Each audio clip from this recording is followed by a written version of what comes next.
Hello and a very good morning to one and all.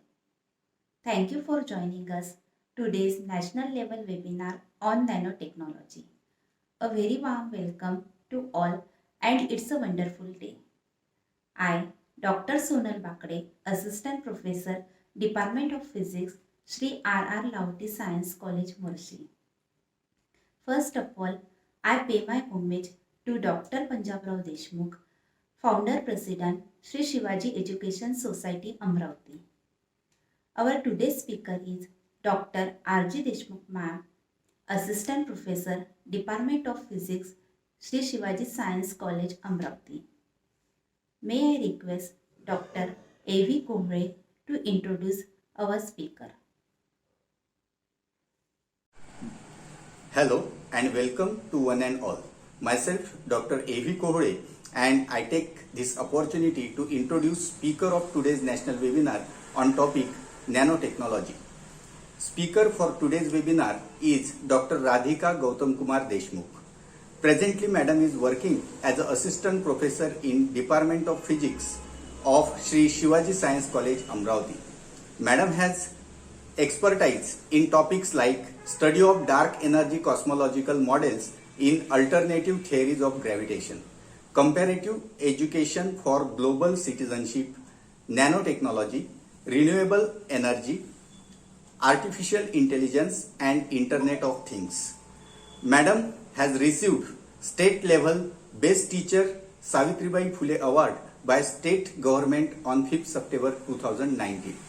Madam also awarded a Best Teacher National Award by IRDP Group of Research, Chennai. Also, Ma'am has received Best Woman Scientist Award on 22nd March 2021 by Novel Research Academy, Pondicherry, India. Madam also granted patent from Australian Patent. Madam has published more than 50 research publications in national and international journals. Also, Ma'am has participated in different national as well as international conferences. Ma'am has published chapter in a book of international publications. She has developed as well as participated in different FDPs as well as MOOC courses. Ma'am has a membership of reputed associations like IAPT, Marathi Vignan Parishad Mumbai, ISCA, ResearchGate and many other societies. So list is too long to present here. So without taking much more time, I invite Dr. Radhika Deshmukh ma'am to present her talk on topic nanotechnology. Radhika ma'am, please. Thanks for warm welcome. Good morning to one and all. First of all, I pay my humble tribute to great visionary and founder of Sri Shivaji Education Society, Dr. Panjabrao Alais Bhausaheb Deshmukh. I am thankful to the principal of R.R. Lahoti College, Murshi, and all the members of organizing committee for organizing this wonderful event. Really, this event useful for the students to upgrade their knowledge. I am also thankful to invite me to present my presentation. So thanks to all.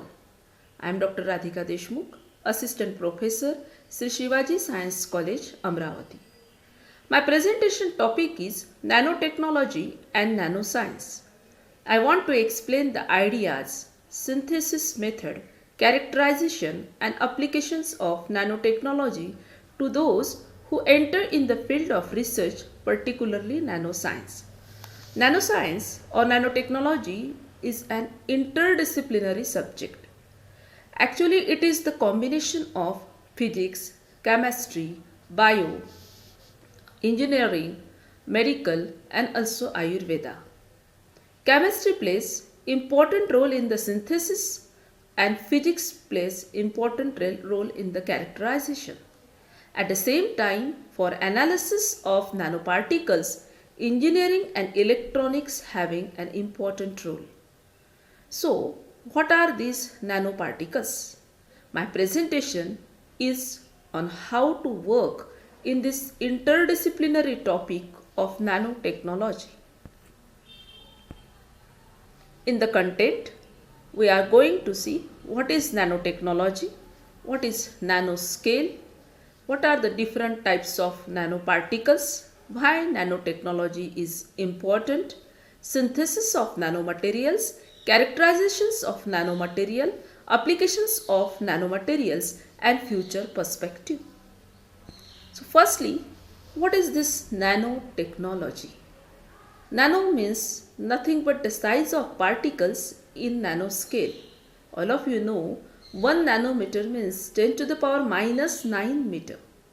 And technology means making use and knowledge of tools, machines and techniques in order to perform a specific function. So combination of nano and technology, that is nothing but there are number of applications of this nanotechnology in this world.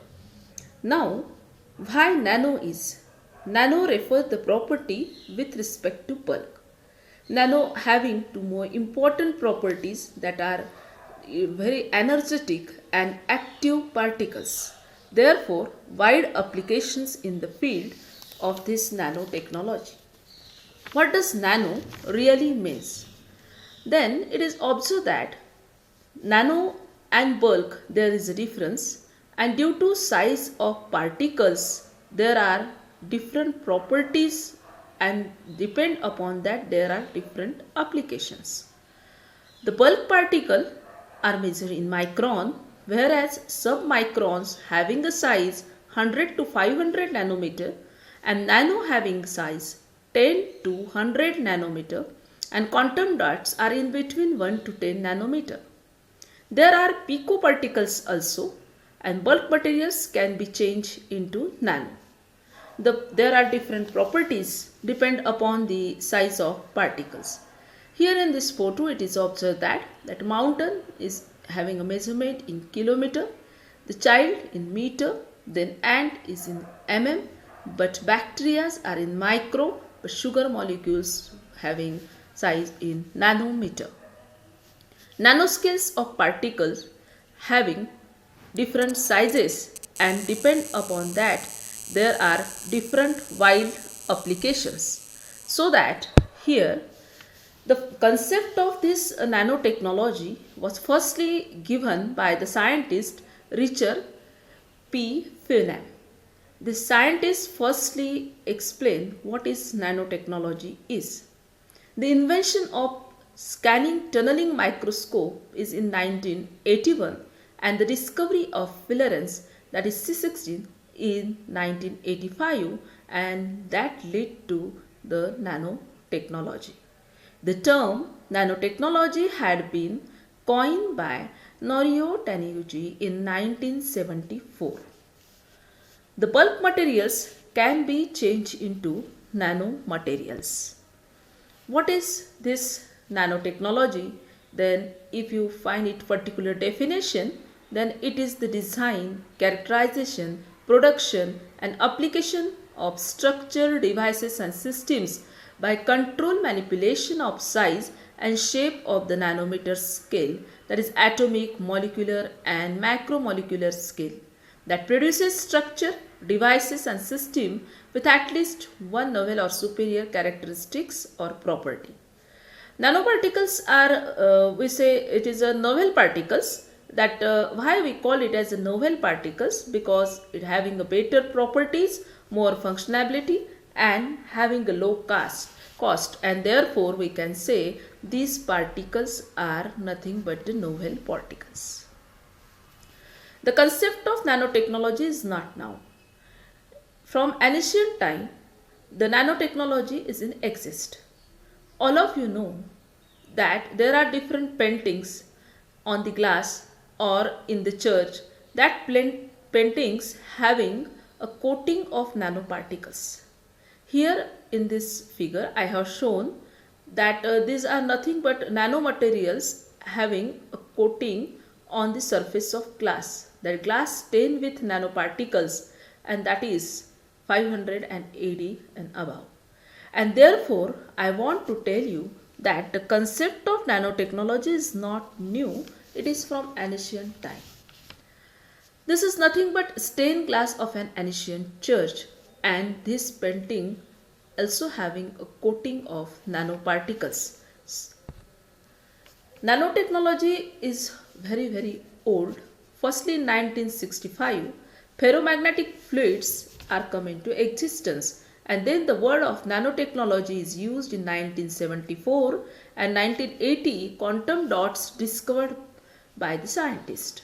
In this way, one by one, later on carbon nanotubes, then nanowires, and now there are different branches of nanotechnology we have.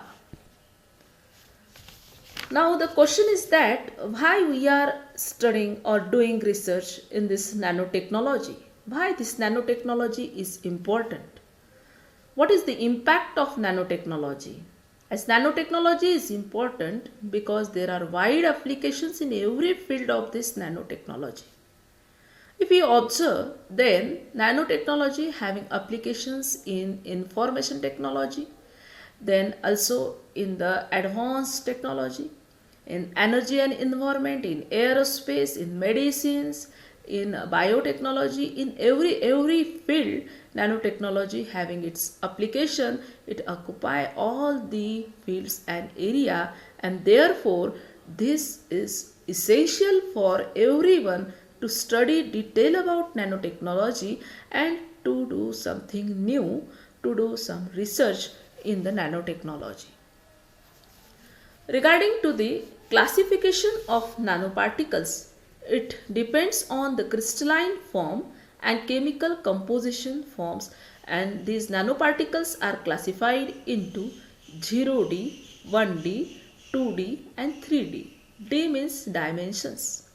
It is observed that number of dimensions of this nanoparticle which are outside the nanoscales. According to in 0 dimensions, nanoparticles, all the dimensions are measured within the nanoscale. That is, no dimension is larger than 100 nanometer. Therefore, it is a 0 dimensional nanoparticles. In 1 dimensional nanoparticles 1D. Why it is 1D? One dimension is outside the nanoscale. This class includes nanotubes, nanorods and nanowires. In 2-dimensional nanoparticles, 2 dimensions are outside the nanoscale. 1 dimension is only a single or few atomic layers thick. The class exhibit plate-like shapes of include or graphene and other monolayer materials, that is amgenes and black phosphorus and so on. All these are of the 2 dimensions. The 3-dimensional nanoparticles are materials that are not confined to the nanoscale in any dimension, and this class can contain bulk powders, that is dispersions of nanoparticles, bundles of nanowires and nanotubes, as well as multi-nano layers. So the classification of nanoparticle is in 0D, then 1D, 2D and also 3D. From this diagram it is clear that in 0D it is in the nanoscale, in 1D it is more than that, and in 2D there is a layer, and then in 3D it is in 3 dimension, and therefore this is the classification of nanoparticle according to their dimensions. Here it is shown that all the dimensions are at the nanoscale for 0D, for 1D 2 dimensions at the nanoscale, but one is at the nanoscale. Then later on 2D 1 dimension is at the nanoscale and 2 are at the macro scales. In the 3D no dimensions is at the nanoscale, all dimensions are at the micro scales, and therefore this is a diagram for representing the 0D, 1D, 2D and 3-dimensional nanoparticles. Now the question is that how these nanoparticles are forming. According to their shape, that can be heterogeneous and taken on various forms which strongly influence their characteristics.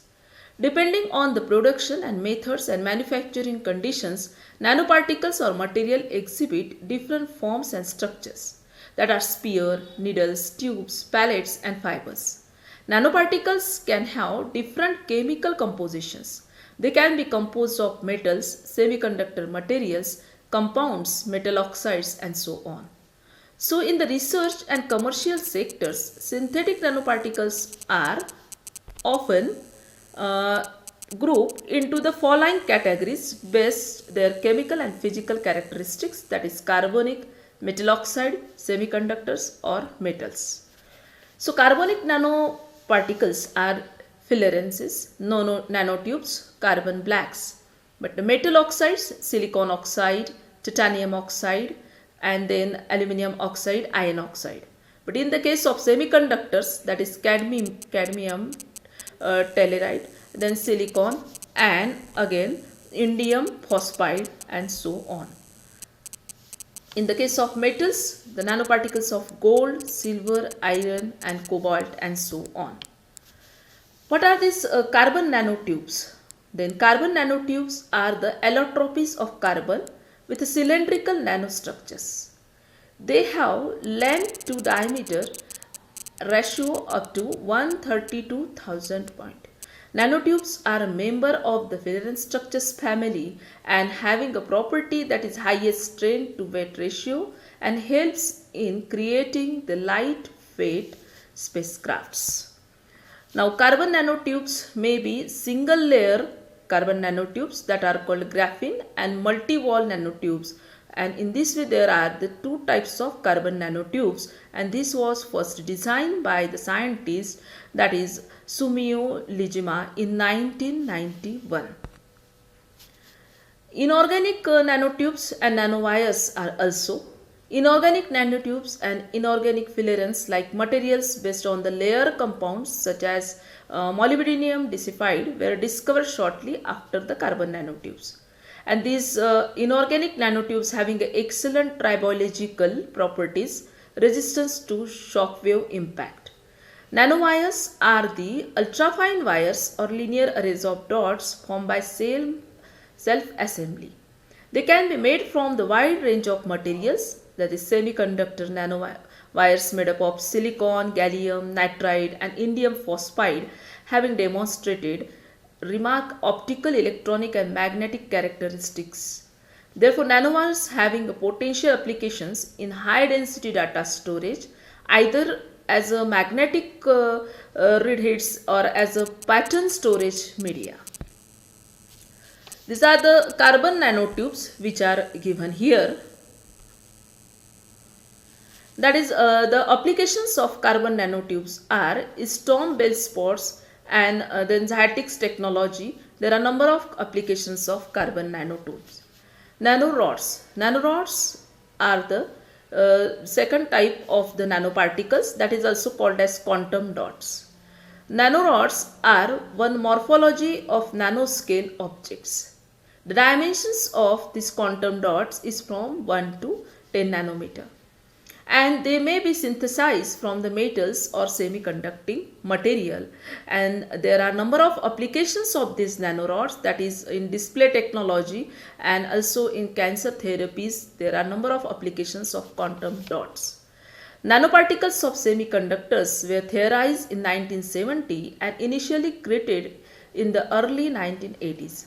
Quantum dots are the man-made nanoscale crystals that can be transport electrons. When ultraviolet light hits this semiconducting nanoparticle, they can emit light of various colors, and these artificial semiconducting nanoparticles have found applications in composite solar cells and fluorescent biological labels. So quantum dots now found applications in composite solar cells and fluorescent biological labels. Recent advances in chemistry have resulted in the preparation of monolayer protected high quality monodisperse crystalline quantum dots. Then the next is the nanoboards. What are these nanoboards? Recently the research is going on these nanoboards. This having a scale of 10 to the power minus 9 and largely in R&D phase. These nanoboards of 1.5 nanometers across, capable of counting the specific molecules in chemical sample. There are number of applications of these nanoboards, and these nanoboards having detection of toxic component in the environment. These nanoboards are too much useful. Similarly, in drug delivery and in biomedical instrumentation, these nanoboards are too much useful, and therefore these recently the research is going on these nanobots. Now, we have seen that nanotubes, nanowire, nanobots, different dimensions of nanoparticle, how nanoparticles are formed, that is the question. How we can synthesize the nanoparticles? There are different methods for synthesis, that is physical, chemical, biological and hybrid method also, which is the combination of any two, that is physiochemical and like that, and therefore these different methods are used for synthesizing nanoparticles in the laboratory. So here there is a synthesis of nanoparticle and different methods I have shown. Now in the physical method, there are two physical methods, mechanical physical method, high energy ball, in which include the high energy ball milling methods, and also melt mixing method. The second physical method is a vapor, in which physical vapor deposition, laser ablation, sputter deposition and electric arc deposition, ion implantations. In the physical method, mechanical forces and evaporation are generally utilized for the synthesis of nanomaterial. So there are three methods out of that. This is about the physical methods. There are also chemical methods for synthesizing nanomaterial, and generally chemical methods are in use. In the laboratory, almost everywhere the working is going to synthesize the nanoparticle by using chemical methods. In that chemical methods, there is a microemulsions method, precipitation method, thermal decomposition, electrochemical, sol gel process, spray pyrolysis, laser pyrolysis, aerosol pyrolysis. These are the different chemical methods. Physical and chemical methods that creates the toxic substances in the environment. So that may be pollute the environment. So in order to avoid that, the biological method, that is green synthesis method, is best. And this green synthesis method include use of microorganisms like fungi or yeast, use of plant extracts or enzymes, use of DNA, membranes or viruses for the synthesis of nanoparticles. Therefore, physical and chemical, rather than physical and chemical, biological method is the best method. So nanomaterials can be synthesized, but there are the two basic strategies for synthesis of nanomaterials, that is top down and bottom up. So top down, the size reduction from bulk materials, and bottom up, material synthesized from atomic level. That is the difference between these two. So nanoparticle synthesis, in which this is the top down approach and bottom approach I have shown in this figure. If you observe, then in the top down approach, this bulk material is converted into powder, and in bottom up approach, that atoms are converted into cluster and later on the nanoparticles. So this is about the nanoparticle synthesis. And there are some advantages of top down approach, and also there are some advantages of bottom up approach, and also both having some disadvantages also. Now this is the top down mechanical physical production process. The mechanical physical nanoparticle production process is here, in which there is a milling, and then after milling, then that basic material is again grinding and then fine grinding, and then it will be converted into powder form, and therefore smallest nanoparticles are formed. This method is a top-down mechanical physical production method. The mechanical production approach uses the milling to crush microparticles. This approach is applied in producing metallic and ceramic nanomaterials. For metallic nanoparticles, for example, traditional source material are pulverized using a high energy ball mills, and such mills are equipped with grinding media composed of wolfram and Cambridge or steel. Milling involves thermal stress and is energy intensive, and compared to the chemophysical production process, milling is to crush the particles and yield product powder with a relatively broad particle size ranges. This method does not allow full control of particle shape. The synthesis of nanoparticle is top to bottom, that includes mechanical ball bearing, chemical etching, thermal and laser ablation and sputtering. And bottom to top there are two methods, that is chemical electrochemical and green synthesis. In chemical or electrochemical, that is the precipitation, vapor deposition, atomic or molecular condensation, sol gel process, spray pyrolysis, laser and aerosol pyrolysis.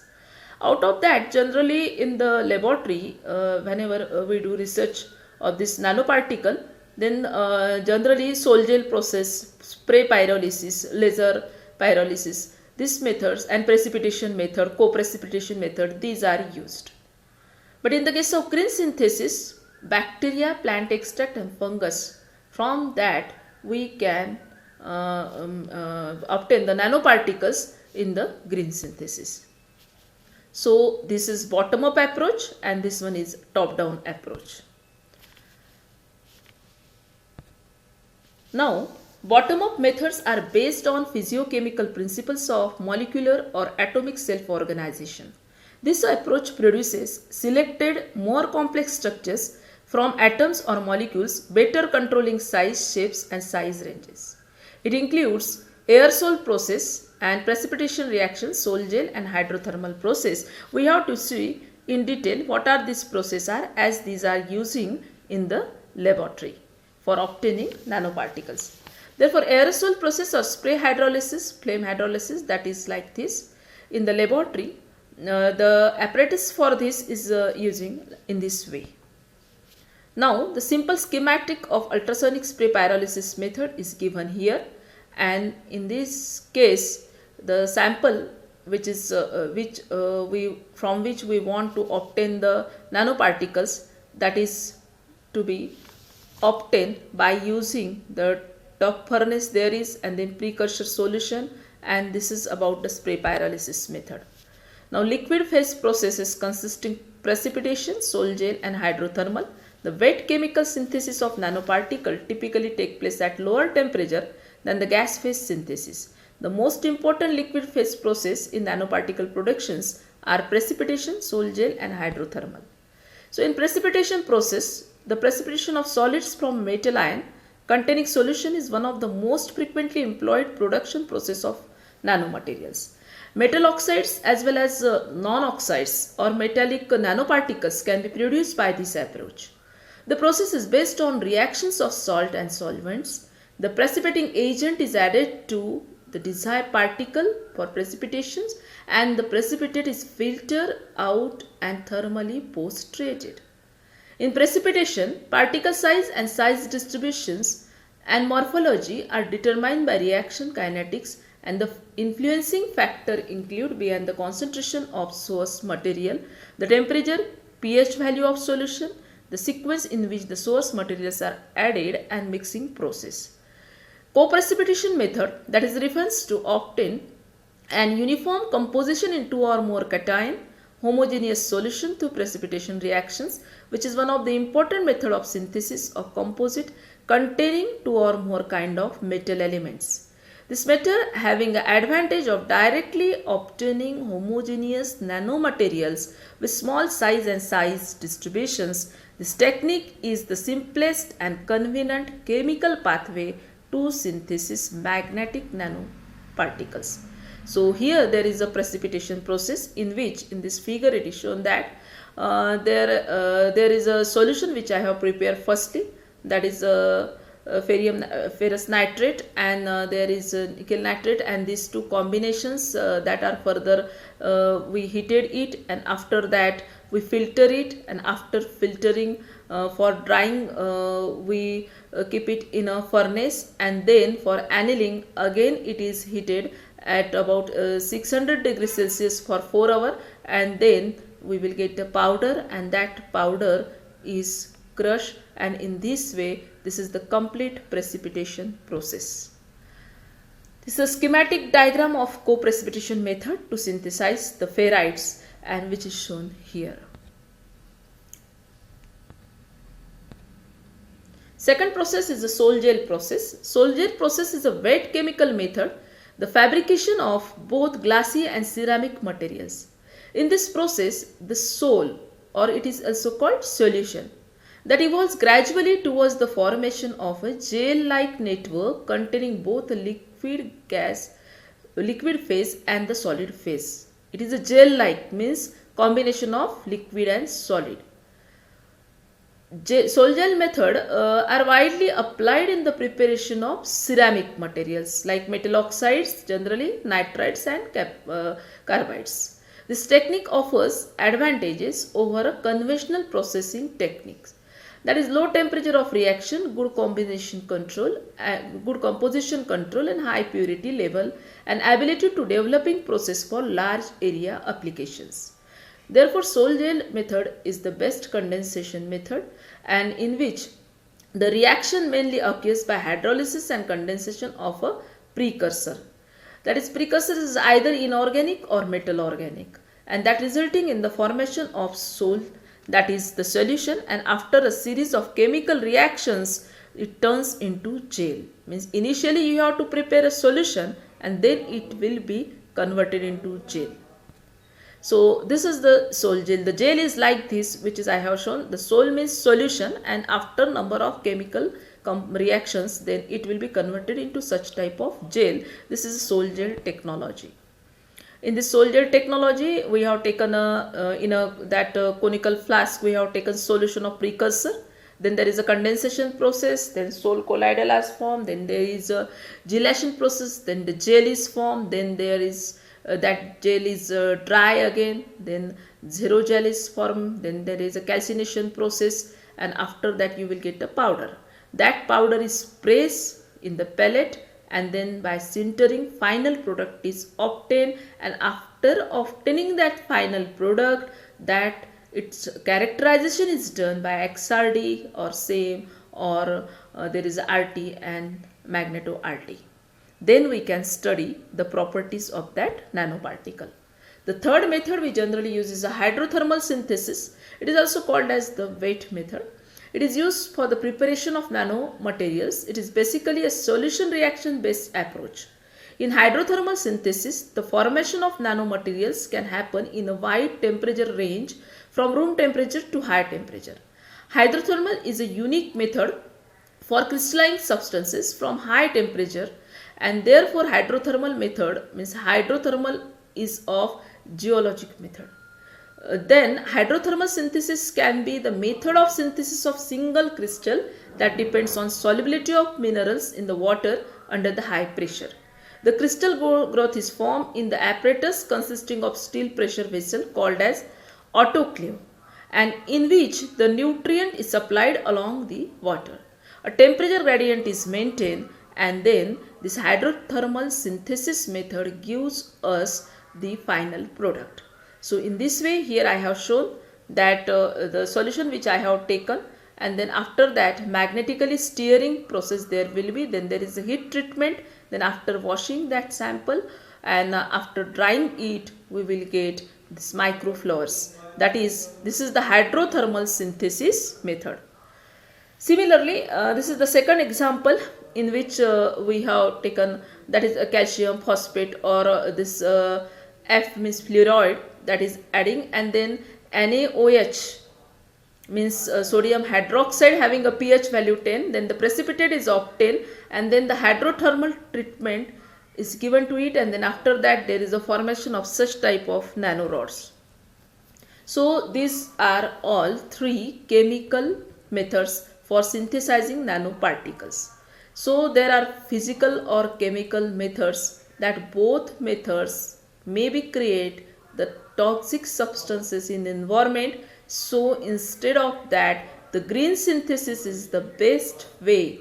Green synthesis of nanoparticles involve the use of plant or plant parts for the bioreduction of metal ions into their elemental form in the size range 1 to 100 nanometer.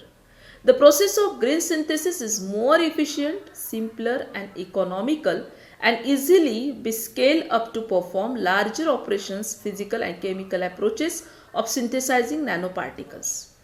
Generation of nanoparticles from green techniques can be scaled up effortlessly, and they are physically smart too. Green methods of synthesis are given here. There may be green synthesis of the nanoparticles of metals in the solution. This metal plus nanoparticle solution can be prepared from the fungi or yeast or from bacteria or from plants, that is aloe vera or any plant you may take, and then from algae or other methods that are used here. Now green synthesis, why we use green synthesis? I already told it is a eco-friendly method. It is a biological component itself act as a reducing, and therefore it is reductions the overall cost of synthesis. It is external experimental method and can be used to large scale. Therefore green synthesis is used everywhere because main part is it is eco-friendly and without any cost. Now in the biological methods, the green synthesis may be from the microorganism by using fungi or yeast, or by using plant extract or enzymes, or by using DNA membranes or viruses. Well-defined structure and available purity of enzymes make them to obtain the green method of synthesis. That is, silver nanoparticles were utilized to be combined by an enzyme induced growth process on strong enzymes were incorporated in polymer multilayer assembled membranes through the electrostatic interaction to develop to the direct and green synthesis of bimetallic, that is iron or palladium particles in membrane domain substrates in the nanoparticle synthesis. Green tree extracts were used to get bimetallic nanoparticles. Green synthesis can also be from the vitamins, that is green combination of silver and palladium nanospheres, nanowires and nanorods by utilizing vitamin B2. It used as a reducing and capping agent, and this vitamin B2 is used as a reducing agent for synthesis of nanowires and nanorods. This is a unique approach in the field of green technology. Green synthesis by plant extract. This method is now using everywhere, and the advanced techniques are used for extracting the plant. It is a biologically produced metal nanoparticles, and these nanoparticles can be synthesized by flowers, leaves of plants, and whereas the part of plants are thoroughly washed with the help of tap water in this method and sterilized by double distilled water followed by drying at the room temperature. Means this method is very simple. I already told you that the nanoparticles can be synthesized. I told you that by flowers, by leaves and plants, and these which are easily obtained in our environment. And these flower, plants or leaves you have to firstly wash, then double washed by distilled water and followed by drying at the room temperature. Then after that you have to bake that and crush it. Then this plant extract is mixed with the mealy QH2O as per desired concentration and boiled with the continuous stirring. The obtained solution is then filtered with Whatman filter paper, and the part in which there is a clear solution was useful as a sample. So it is a very simple, easily available method, and there are number of antibacterial and medicinal properties in that plant, and therefore we can use it. So synthesis of nanoparticle by plant extract, already I told you procedure. Take the plant's part, then boil and wash with the distilled water, squeeze it and filter, add respective salt solutions, then solutions color will be changed, and as the solution color changed, then we came to know there is a formation of particle and then separate it. In this way nanoparticles can be formed, and these nanoparticles formed by this green synthesis method having number of applications. Here we have taken the Artocarpus heterophyllus leaves, that is nothing but all of you know fungus.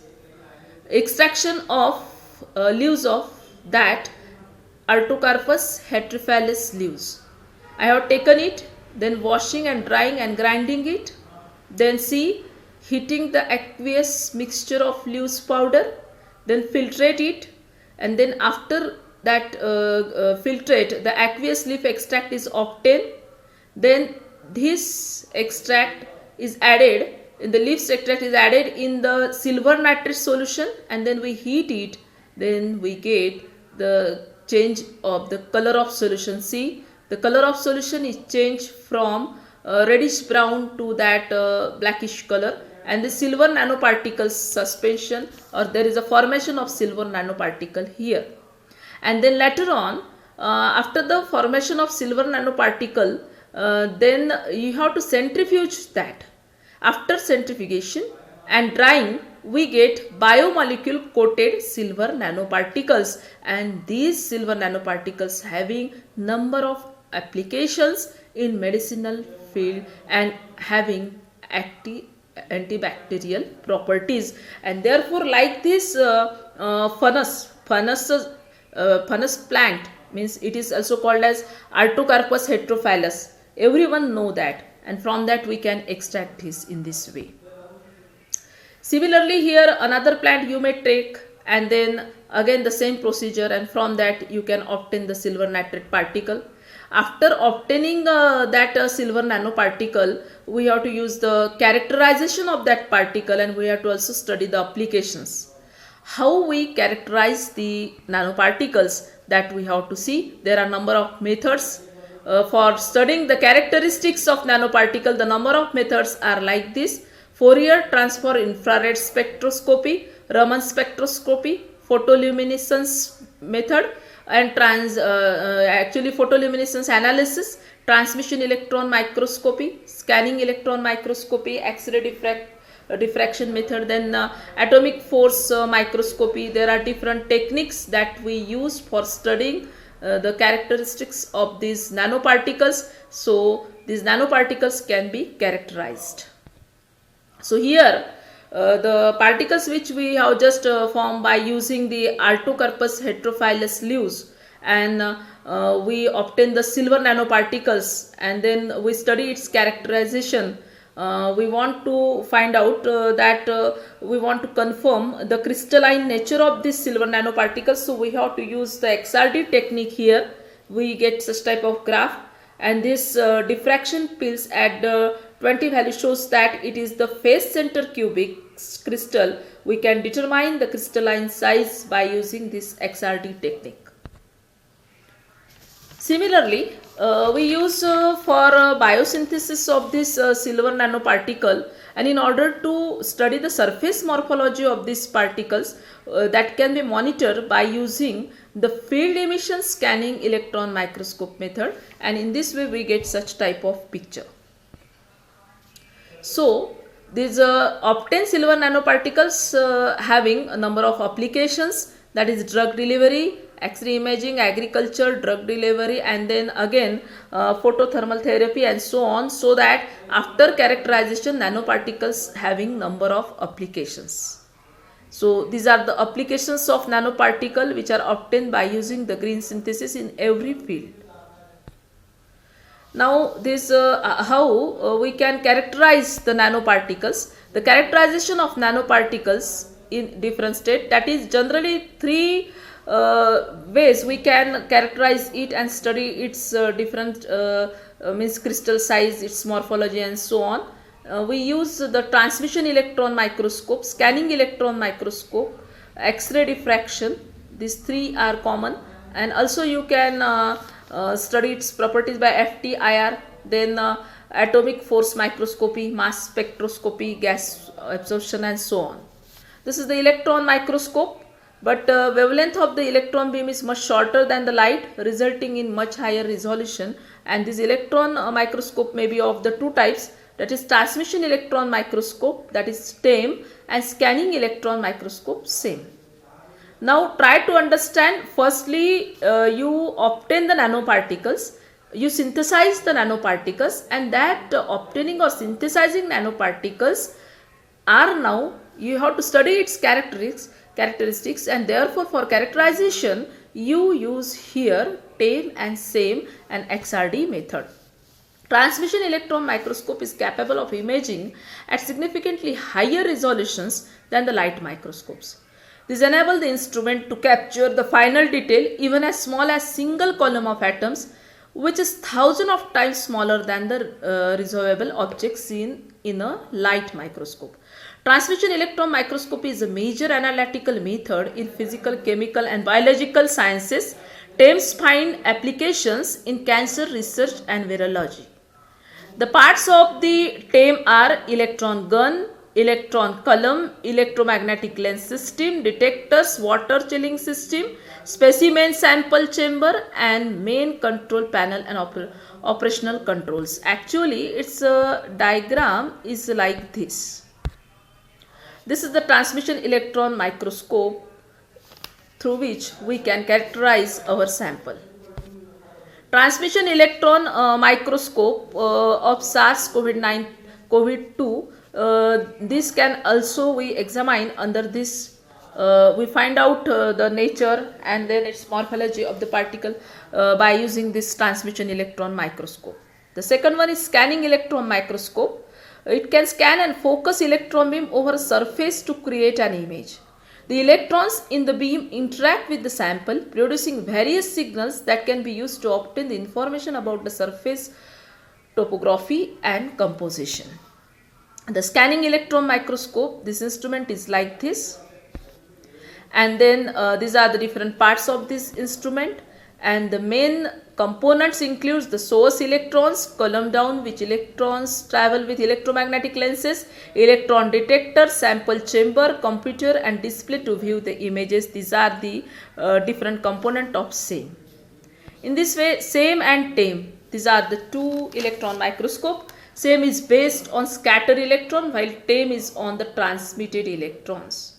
The sample in the TEM has to be cut thinner, whereas there is no such need with the same sample. SAME allows for large amount of sample to be analyzed at a time, whereas TEM only small amount of sample is to be analyzed. SAME is used for surfaces, powder and polish and each microstructures and IC chips, chemical segregation, whereas the TEM is used for imaging of dislocation, tiny precipitation, grain boundaries and other defect structure in solids. TEM having a more resolution as compared to SAME. So this is these are the two images of the nanofibers. This one is in the optical microscope and second one is by using scanning electron microscope. See the difference how it is, how resolution will be. The next technique is XRD. All of you know that is X-ray diffractions. This XRD technique or X-ray diffraction is one of the most extensively used technique for characterization of nanoparticle. It provides information regarding the crystalline structure, nature of phase, lattice parameters, crystalline grain size and advantage of XRD technique. After you are synthesizing the nanoparticle, we have to use this technique, that is XRD. XRD, TEM, SAME, these are the common techniques generally for studying the characterization of nanoparticles. The composition of particles can be determined by comparing the position intensity of peaks with the reference pattern available from International Center for Diffraction database. And in this way, after the characterization, we have to study about the innovative applications of this nanotechnology or nanoparticles. There are a number of applications in different fields, I already told you. In energy, in medicine and drugs, and in nanobiotechnology, nano devices, optical engineering, defense security, bioengineering, cosmetics and nanofabrics, there are a number of applications of nanotechnology. Nanoparticles have a range of potential applications in the short term in a view of cosmetic, textiles and plants. Nanoparticles can be arranged into layers on surfaces, providing the large surface area, hence enhance the activity. Manufactured nanoparticles are typically not products in their own right, but generally serve as the materials, ingredients and additive in existing the products.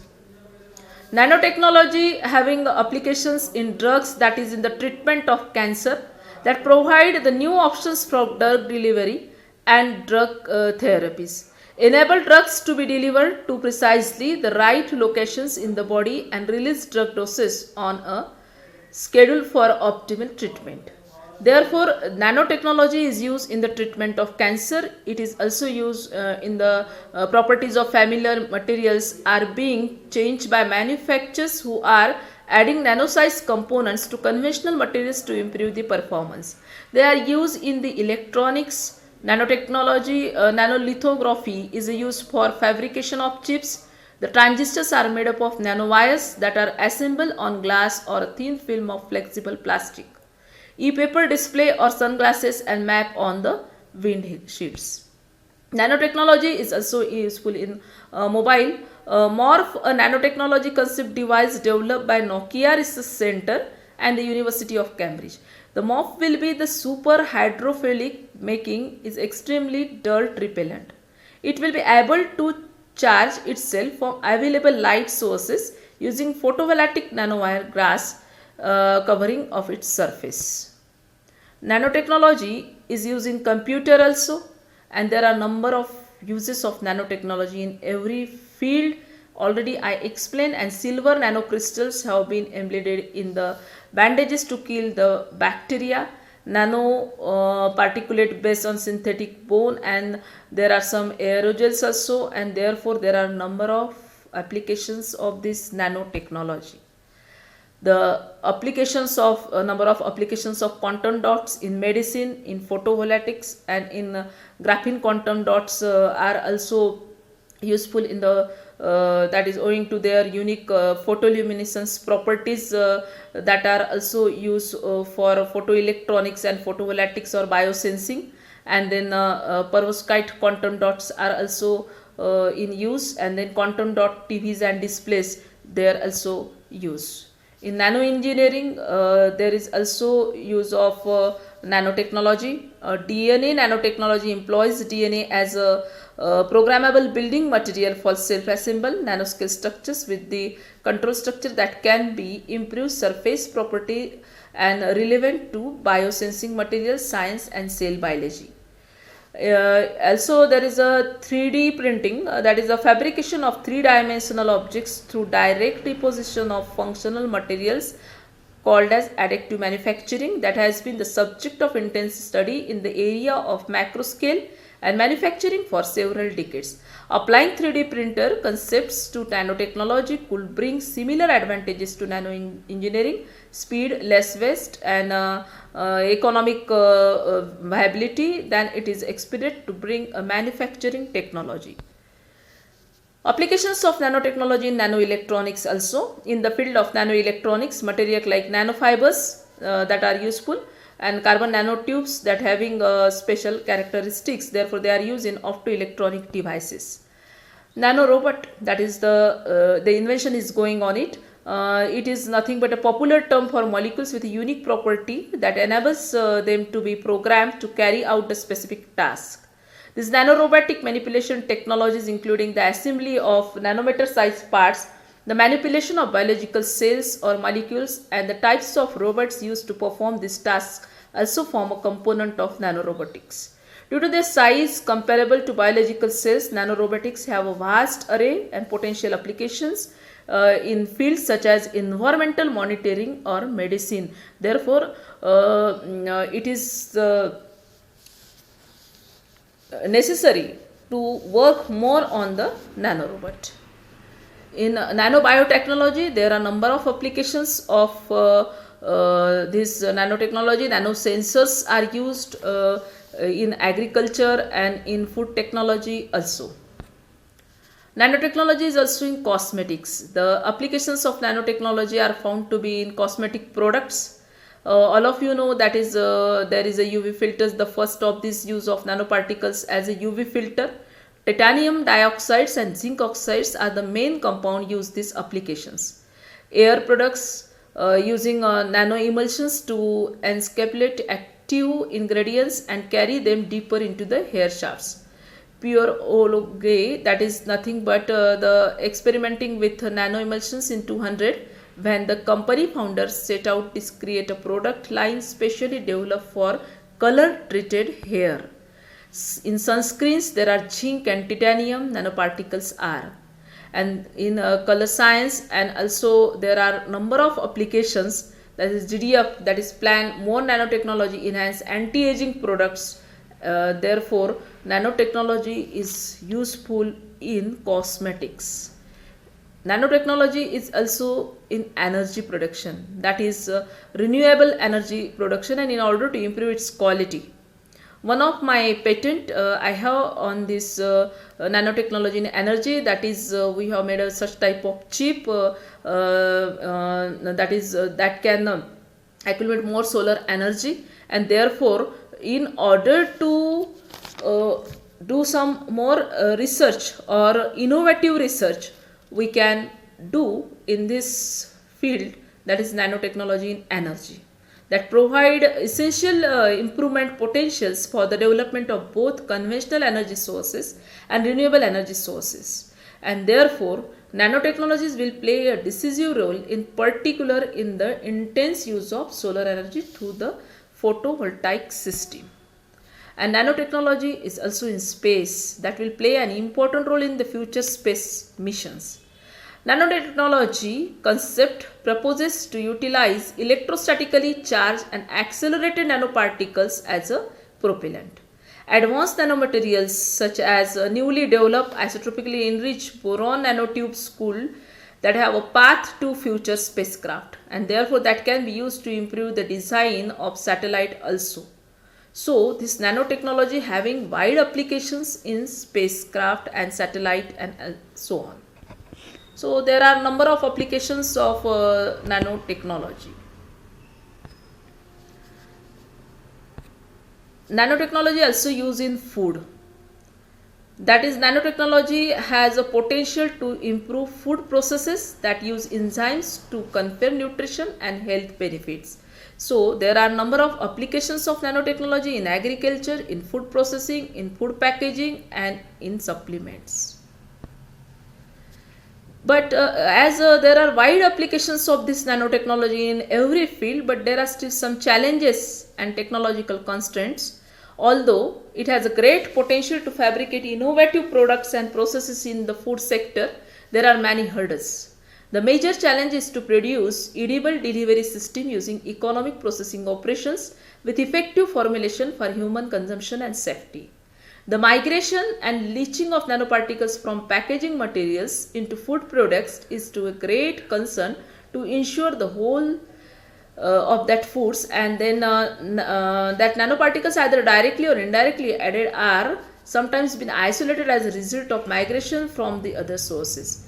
So the materials behave as entirely different at the nanoscales, and therefore the complete understanding of nanoscale functionalities and toxicities of nanomaterials will further argument to its particular application and safety regulations.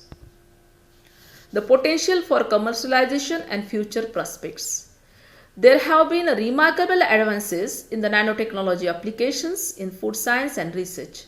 Nanotechnology aids in the detection of toxins, pathogens, and pesticides, and tracking, monitoring than the assure maintenance of food quality. The availability of nanopowder, that is nanopowder, and cost of analysis and procurement of high-end technical equipment not form the roadblocks of nanotechnology.